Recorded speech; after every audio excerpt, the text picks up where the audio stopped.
Ecco arrivati nella splendida valle di Gares. Dopo aver lasciato la macchina alle mie spalle, incominciamo il sentiero 704 per l'Orrido delle Comelle.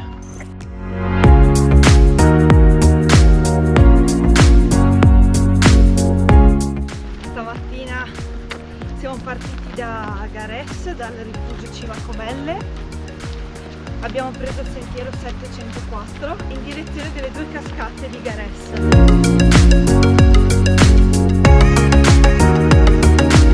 Nel sentiero 704 abbiamo fatto una piccola direzione per la cascata bassa, poi torneremo indietro e proseguiremo per il sentiero verso quella alta.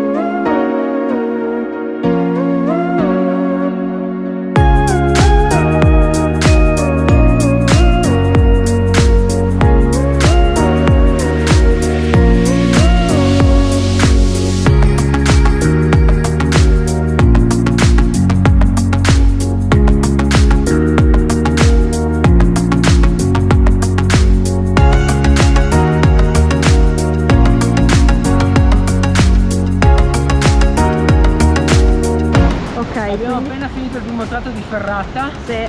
Semplice, non troppo impegnativo. No, una cavolata. C'è qualche tratto un po' esposto ma facile da fare. Adesso salire fino al pianoro di cosa? Come si chiama?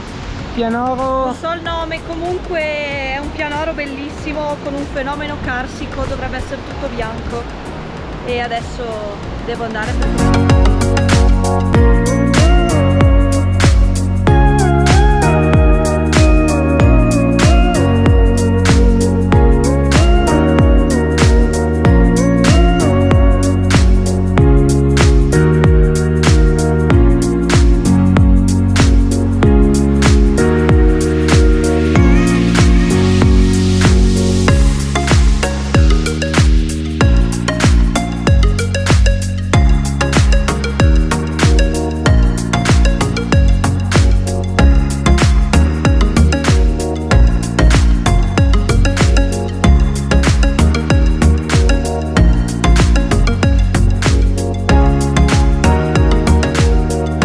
Eccoci arrivati al video dove andando a destra si va all'altopiano e al rifugio Rosette, invece noi scendiamo a sinistra per il sentiero 756 direzione Gares.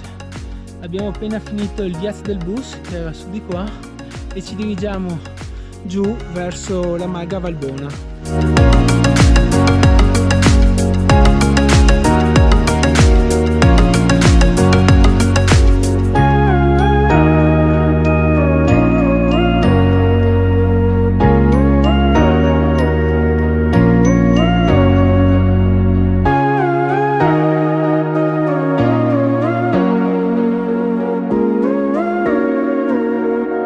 Dopo quasi 4 ore e mezza, togliendo pausa foto e video, siamo ritornati al parcheggio di Gares. Grazie a tutti, ci vediamo al prossimo video.